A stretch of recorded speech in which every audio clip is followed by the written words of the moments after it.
সংস্কারের নামে আপনারা বাংলাদেশে কুসংস্কার করার চেষ্টা করছেন। সরকার ভাই এখানে এই নির্বাচন নিয়ে এত কথা বলছি কেন? আমরা এত দাবি করতে হবে কেন? ইউনুস সাহেব, আপনাকে আমরা বসিয়েছি কেন? আর আপনারা নিজেরাই বলছেন নির্বাচনের পরিবেশ নাই। বাহ, কিভাবে বলেন আপনারা নির্বাচনের পরিবেশ নাই?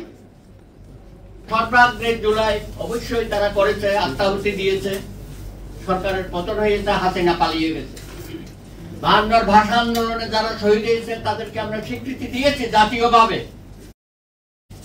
এবং যারা সামনের কাতারে ছিল নেতা প্রত্যেককে আমরা সম্মানিত করেছি জাতীয়ভাবে। আপনারা জানেন এগুলো।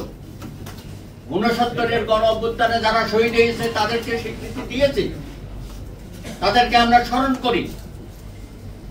নানানভাবে সরকার তাদের বিবেচনায় নিয়েছে বিভিন্ন সময়ে। 71-এর মহান মুক্তিযুদ্ধে যারা শহীদ হয়েছে তাদেরকেও আমরা স্বীকৃতি দিয়েছি। শহীদ পরিবারগুলোর কথা আমরা সঠিকভাবে কিন্তু লিপিবদ্ধ করতে পারি নাই, পরিবারগুলোর পাশে আমরা দাঁড়াতে পারি নাই।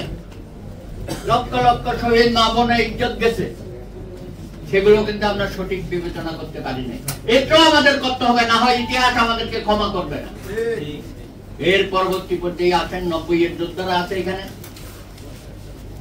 তাদের ত্যাগতিতিকা যারা নিহত হয়েছে, ডক্টর মিলন সহ অনেকেই আনাচে কানাচে, তাদের ব্যাপারটাও আমাদের সামনে নিয়ে আসতে হবে।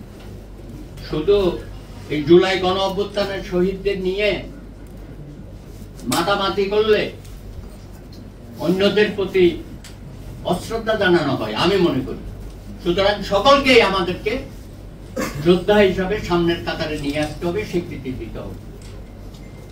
আর সরকার ভাই এখানে এই নির্বাচন নিয়ে এত কথা বলছি কেন? আমরা এত দাবি করতে হবে কেন? ইউনুস সাহেব, আপনাকে আমরা বসিয়েছি কেন? দেশের একটা ক্রান্তিকালে সকলে মিলে আপনাকে আমরা সমর্থন দিয়েছি, আর আপনি বলে বসলেন যে ছাত্ররা আমাকে বসিয়েছে, ওরা কি আমার নিয়োগদাতা। আবার এই নিয়োগকে না কোথায় গিয়ে বললেন আরেকজন মাস্টার নাই। আপনার কথাবার্তার মধ্যে তো একটু অসঙ্গতি আমরা লক্ষ্য করছি। ভাই, অতীতেও যারা বাংলাদেশে বা পাকিস্তান আমল থেকে যারা যুদ্ধ করেছে যোদ্ধা, তারা তো কখনো এইভাবে মাঠে নেমে ক্ষমতার অংশীদারিত্ব চায় নাই। আপনাদের কি হয়েছে? সব জায়গায় বক্তৃতা করে বেড়াচ্ছেন, আবার বলেন আগামী দিনে ক্ষমতা যাওয়ার নাকি আপনাদের খুব নিশ্চিত হয়ে গেছে। ন্যাশনাল চিলড্রেন পার্টি, আমি একসময় খেলাঘর করতাম শিশু কিশোরদের নিয়ে। আপনাদের কথাবার্তাকে মনে হচ্ছে যে আমরা কি শিশু কিশোরদের হাতে বাংলাদেশটা ছেড়ে দেব? আপনারা তো আপনাদের ভাই যারা শহীদ হয়েছে তাদের কথা বলছেন না।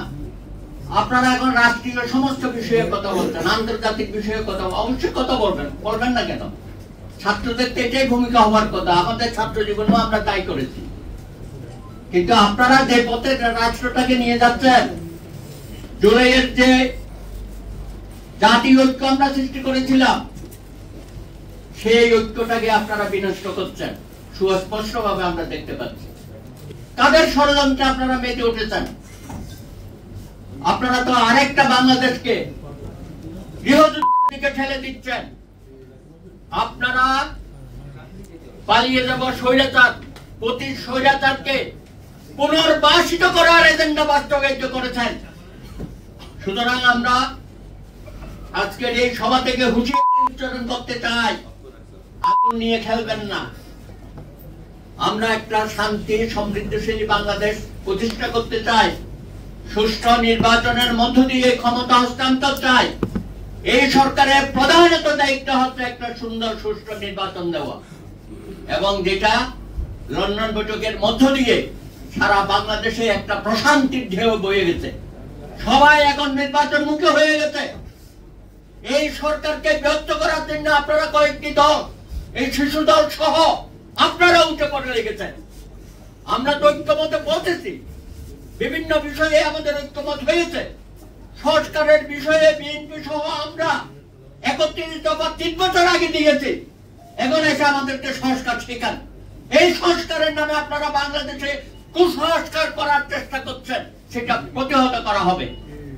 তাই আসুন আজকে সকলে মিলে এই সরকারকে বলি, জনাব তারেক রহমানের সাথে বৈঠকের মধ্য দিয়ে সারা দেশে যে বার্তা দিয়েছেন সেই বার্তা অবশ্যই বাংলাদেশে কার্যকর করতে হবে, না হলে আপনাদেরকেও ফখরুদ্দিন মঈনুদ্দিনের মতো পালিয়ে যেতে হবে।